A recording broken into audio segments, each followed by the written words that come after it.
Hello everyone, welcome to channel coding Tamil. இன்றைக்கி நான் பார்க்க போகிற இதை பற்றி பார்த்தீங்கன்னா, how to become A data entry operator video பற்றி தான். நிறைய பேர் வந்து பிஇ ஜாப் படிச்சுட்டும் கூட டேட்டா என்ட்ரி ஆப்ரேட்டருக்கு போயிட்டு தான் இருக்காங்க.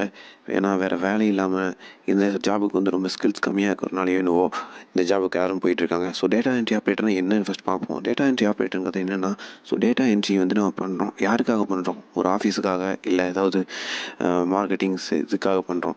ஸோ மார்க்கெட்டிங்காக பண்ணுறோம். சரி, இதோட கிளைண்ட்ஸ் வந்து யாராக இருப்பாங்க? பீப்புள்ஸாக இருப்பாங்க. பீப்புள்ஸோட வந்து என்ன வாங்கியிருக்காங்க, என்ன பண்ணியிருக்காங்க, அதை வந்து அவங்களோட சர்வர், அதாவது அந்த கிளைண்ட்டு வச்சுருப்பாங்க கம்பெனி, அவங்களோட சர்வரில் நம்ம அப்டேட் பண்ணணும். ஸோ அந்த மாதிரி வந்து நம்ம அப்டேட் பண்ணுறது தான் டேட்டா என்ட்ரி. ஸோ இந்த ஜாப் ரோலை பற்றி பார்த்தீங்கன்னா, what is job role for data entry ஆப்ரேட்டர்னு பார்த்தீங்கன்னா, ஸோ இது வந்து ஒரு கம்ஃபர்டபுளான ஒர்க்கிங் ஜாப் ரோல் தான். ஸோ இந்த ஜாப் ரோல் வந்து பார்த்திங்கன்னா நிறைய பேர் இப்போ ஒர்க் ஃப்ரம் ஹோம் பண்ணிகிட்ருக்காங்க. அது மட்டும் இல்லாமல் பார்த்திங்கன்னா இதுக்கு வந்து மெயின்டைனிங் ஷீட்ஸ்னு சொல்லியிருக்கேன். மெயின்டைனிங் ஷீட்ஸ் என்னென்னு பார்த்திங்கன்னா, இதுக்கு வேர்டு மட்டும் இல்லை, எம்எஸ் எக்ஸலும் தேவைப்படும். அதுக்கப்புறம் வந்து பார்த்திங்கன்னா organising files and paper works. So paper works means அது வந்து நீங்கள் கொஞ்சம் டீப்பாக போக வேணாம். ஸோ அண்ட் தென் பார்த்திங்கன்னா skills for data entry operator அப்படின்னு பார்த்திங்கன்னா, ஸோ நம்ம முன்னாடி சொல்லி இந்த மாதிரி எக்ஸலும் தெரிஞ்சிருக்கணும், எம்எஸ் வேர்டும் தெரிஞ்சிருக்கணும். ஸோ இந்த ரெண்டு தான் முக்கியமான ஸ்கில்ஸ்.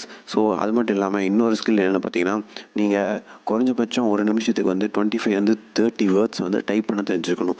ஸோ டைப்பிங் ஸ்கில் வந்து ரொம்ப ரொம்ப முக்கியம். ஸோ டைப்பிங் ஸ்கில்லை வச்சு தான் அவங்களை வந்து வேலைக்கு எடுப்பாங்க இந்த டேட்டா என்ட்ரி ஆப்ரேட்டர். அது நீங்கள் ஃப்ரெஷராக இருந்தாலும் சரி, எக்ஸ்பீரியன்ஸாக இருந்தாலும் சரி, நீங்கள் பண்ணுற டைப்பிங் ஸ்கில்லை வச்சு தான் அவங்கள ஜட்ஜ் பண்ணுவாங்க. ஸோ நெக்ஸ்ட்டு நான் என்ன சொல்லியிருந்தேன் பார்த்தீங்கன்னா, எக்ஸ்பீரியன்ஸ் இன் மைக்ரோசாஃப்ட் ஆஃபீஸ் முன்னாடியே சொல்லியிருந்தேன். ஸோ அதுதான் எக்ஸலும் வேர்டும். அதுக்கப்புறம் பார்த்திங்கன்னா இது education qualification. So education qualification பார்த்திங்கன்னா இதுக்கு வந்து மினிமமாக ஏதோ ஒரு டிகிரி படிச்சிருந்தால் போதும். ஸோ அது மட்டும் இல்லாமல் நீங்கள் வந்து 12th படிச்சிருந்தா கூட நிறைய பேர் இப்போலாம் வந்து பெரிய பெரிய கம்பெனிஸில் எடுக்கிறது இல்லாட்டி இல்லை சின்ன சின்ன கம்பெனிஸில் வந்து எடுத்துகிட்ருக்காங்க. 12th படிச்சிருந்தால் போதும், இல்லை டிப்ளமோ படிச்சிருந்தாலும் போதும். ஃப்யூச்சர்ஸ் கரியர் இன் டேட்டா என்ட்ரி ஆப்ரேட்டர் அப்படின்னு பார்த்தீங்கன்னா, ஸோ இதுக்கு வந்து மேலே போகிற மாதிரி எந்த கரியரும் இல்லை. ஆனால் இன்னொரு ஆப்ஷன் என்ன இருக்குது பார்த்தீங்கன்னா, நீங்கள் வந்து பேங்கிங் எக்ஸாம் எழுதிட்டுருக்கீங்க, ட்ரை பண்ணிகிட்ருக்கீங்க, இல்லை அதாவது கவர்மெண்ட் எக்ஸாம் ட்ரை பண்ணிகிட்ருக்கீங்கன்னா, ஸோ அந்த லைனில் வந்து இந்த ஜாபுக்கான குவாலிட்டி வந்து வேறு மாதிரி இருக்கும். ஸோ அதோட சேலரியோட லிஸ்ட் நான் இங்கே போட்டிருக்கேன். Bank officer, account clerk, human resource officer, office administrator, இந்த மாதிரி நிறைய போட்டிருக்கேன். அண்ட் தென் பார்த்தீங்கன்னா நெக்ஸ்ட்டு வந்து salary wise of data entry operator. So எந்த ஜாபும் கிடைக்காம தான் இங்கே போகிறோம். ஸோ இங்கே சேலரி வந்து எந்தளவுக்கு இருக்கும் அப்படின்னு நிறைய பேர் டவுட் இருக்கும். ஸோ ஃப்ரெஷருக்கு கொடுக்கக்கூடிய சேலரின்னு பார்த்தீங்கன்னா ரொம்ப கம்மியான சேலரி தான்.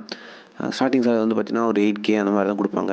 அது எக்ஸ்பீரியன்ஸ் கேண்டிடேட் ஆகும்போது மோஸ்ட்லி யாரும் எக்ஸ்பீரியன்ஸ் கேண்டிடேட் அளவுக்கு போக மாட்டாங்க. கொஞ்சம் நாள் ஒர்க் பண்ணிவிட்டு ஷிஃப்ட், அதாவது இந்த ஜாப் ஜம்ப் ஆயிடுவாங்க. ஸோ அதே மீறி நீங்கள் போனீங்கன்னா உங்களுக்கு வந்து 20K வந்து பெர் மந்த் கிடைக்கும். அதே வந்து பார்த்திங்கன்னா உங்களோட எக்ஸ்பீரியன்ஸ் வந்து ரொம்ப 5 to 10 இயர்ஸ் அதிகமாக இருக்கும்போது பட்சத்தில் தான்.